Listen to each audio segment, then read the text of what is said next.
This is the Lone Creator YouTube. We hope this video helps. In this video, I will show how to make Sketch very easy full guide. Start by gathering a pencil, eraser, and paper, then warm up by drawing circles, squares, and lines. Focus on simple shapes to block forms and build confidence. Use light strokes, then refine with darker lines once proportions feel right. Practice 10 minutes daily, try one subject per week, and review progress for steady growth. Mastering a few core techniques makes sketching feel effortless and fun.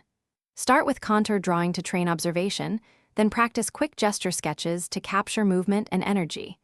Use block-in shapes to simplify complex subjects and measure proportions with your pencil.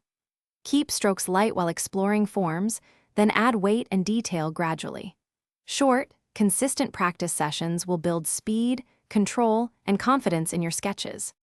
If you're finding this video helpful, please subscribe and hit like to support more tips. Quick recommendation: I love a practical book called The Simple Path to Wealth because it helps simplify goals and frees up time for creative practice, like sketching. It's an easy read that pairs well with daily drawing routines. Check the description for the link and other deals. Now let's get back to the video. Using the right tools helps you focus on drawing instead of fighting materials. Select a portable sketchbook and a small pencil kit with H through 6B leads for diverse marks. A kneaded eraser lets you lift highlights, while a blending stump smooths shadows naturally. Invest in a compact sharpener and a clip for reference photos. These small choices speed up workflow and make practice more enjoyable and productive. Thanks for watching. Consider subscribing if we helped you.